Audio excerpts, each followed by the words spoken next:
Hello दोस्तों, कैसे हैं आप सब लोग। उम्मीद करता हूँ अच्छे ही होंगे।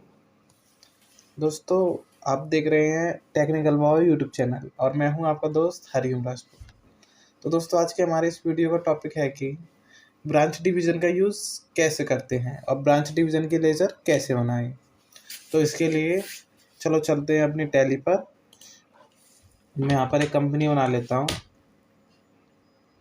जैसे Ashok Kumar private limited.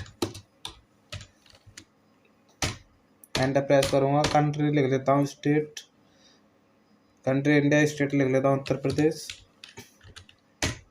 Pin code दे देता हूँ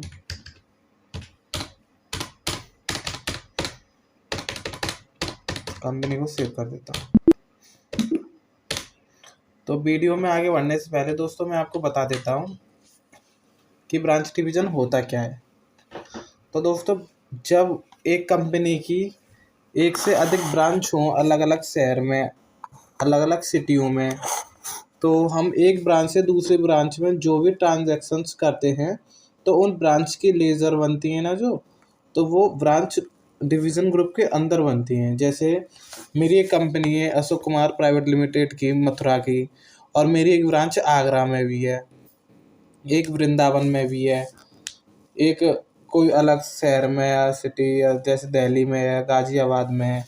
तो अगर मुझे एक ब्रांच से दूसरी ब्रांच में मनी ट्रांसफ़र करना होगा या कुछ रिसीव करना होगा तो उन ब्रांचों की लेजर से मैं ब्रांच डिवीज़न ग्रुप के अंदर बनाऊंगा। तो इसके लिए चलो पहले एक लेजर बना लेते हैं। दोस्तों, सबसे पहले मैं कैपिटल अकाउंट ही बना लेता हूँ। ओनर के नाम से बना लेता हूँ, क्योंकि मैं अगर किसी ब्रांच को पेमेंट करूँगा तो उसके लिए सबसे पहले मेरे पास कैश होना ज़रूरी है। तो सबसे पहले मैं कैपिटल अकाउंट से पैसे रिसीव कर लूँगा कैश में, उसके बाद कैश से किसी ब्रांच को पेमेंट कर दूँगा। तो मैंने कैपिटल अकाउंट लिया, एंटर प्रेस किया, यहाँ पर कोई पिन कोड दे दिया, तो मेरी ओनर की एक लेजर बन चुकी है। इसके बाद बना लेते हैं ब्रांच की। तो जैसे मेरी एक ब्रांच मथुरा की मेरी कंपनी है और मेरी एक ब्रांच आगरा में है, तो मैं यहाँ पर लिख देता हूँ आगरा ब्रांच। ओके, और इसको मैं डाल दूँगा ब्रांच डिवीज़न के अंदर। ब्रांच डिवीज़न, एंटर प्रेस करूँगा,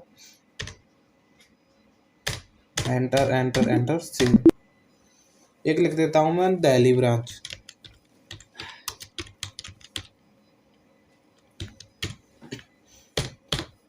इसे मैं ब्रांच डिवीज़न के अंदर ले लूँगा। ठीक है दोस्तों।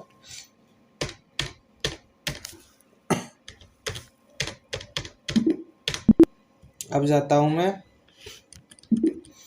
वाउचर्स में। सबसे पहले मैं रिसीव्ड कर लेता हूँ कैश, क्योंकि मेरे पास कैश नहीं है, मैं ओनर से कैश रिसीव्ड कर रहा हूँ। जैसे मैंने 10,000 रुपये ओनर से पैसे रिसीव्ड कर लिए। ओके, तो मेरे पास कैश आ चुका है। मैं एक बार आपको दिखा देता हूँ बैलेंस शीट में। ये देखिए, मेरे पास 10,000 रुपये कैश आ चुका है और लायबिलिटी में भी 10,000 रुपये शो करा दिया है, क्योंकि ओनर से हम जो भी कुछ लेते हैं वो लायबिलिटी साइड में शो कराता है। अब हम पेमेंट करते हैं किसी एक ब्रांच को, तो पेमेंट वाउचर खोलने की शॉर्टकट आप सबको पता है, F5 होती है। तो आप बहुत लोगों को कन्फ्यूज़न होता है कि इस अकाउंट वाले सेक्शन में हम क्या लिखते हैं। तो इस अकाउंट वाले सेक्शन में वो लिखते हैं जिस अकाउंट से हम पेमेंट कर रहे हैं। ठीक है, तो मैं कैश से पेमेंट कर रहा हूँ, तो यहाँ पर देख सकते हो वो 2 ब्रांच खुल चुकी हैं किसको आप पेमेंट कर रहे हो। तो मैं दिल्ली ब्रांच को पेमेंट कर देता हूँ। ठीक है, तो मैं यहाँ पर 5,000 रुपये पेमेंट करता हूँ। एंटर प्रेस करेंगे और बैक जाएंगे। तो आप देख सकते हो पेमेंट हमारा हो चुका है और बैलेंस शीट में भी ये शो करा रहा है आपको। ये रहा देखो, ब्रांच डिवीज़न। ये एसेट साइड में इसीलिए शो करा रहा है क्योंकि आपने किसी को पेमेंट कर दिया है 5,000 रुपये, तो वो आपकी एसेट सी तो है जो उसके पास है। ठीक है, ये देखो, ये दिल्ली ब्रांच में शो करा रहा है। अब मैं देखो आगरा ब्रांच से आपको रिसिप्ट करके दिखाता हूँ, वो आपकी लायबिलिटी साइड में शो कराएगा। तो F6 से मैं रिसिप्ट करता हूँ, यहाँ पर कैश आया क्योंकि हमें कैश से रिसिप्ट करेंगे। और आगरा ब्रांच, यहाँ से मैं 10,000 रुपये लेता हूँ। Enter enter enter. देखो 10,000 रुपये रिसिप्ट हो चुके हैं। इसके बाद मैं जाता हूँ बैलेंस शीट में, और यहाँ पर आप देख सकते हो आगरा ब्रांच से 10,000 रुपये रिसीव्ड हुए हैं, ठीक है। और इसके बाद दिल्ली ब्रांच के 5,000 रुपये काट लिए गए हैं।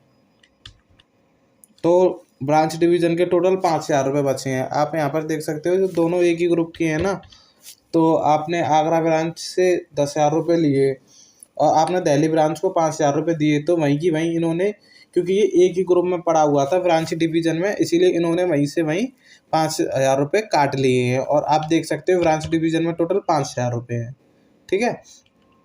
कैश इन हैंड हमारे पास 15,000 रुपये है, क्योंकि हमने आगरा ब्रांच से 10,000 रुपये लिए थे और 5,000 का पेमेंट किया था, और ऑनर से 10,000 लिए थे, उसमें से हमने 5,000 पेमेंट कर दिए, तो 5,000 हमारे पास कैश बचा, तो इसलिए टोटल 15,000 हो गए। अब देखो ये ऑनर की लायबिलिटी क्लियर करनी है, तो मैं इसकी लायबिलिटी को क्लियर करता हूँ। तो ऑनर को भी पेमेंट कर देते हैं F5 कैश अकाउंट से। ऑनर जैसे 10,000 रुपये पड़े हुए हैं 10,000 दे दूंगा।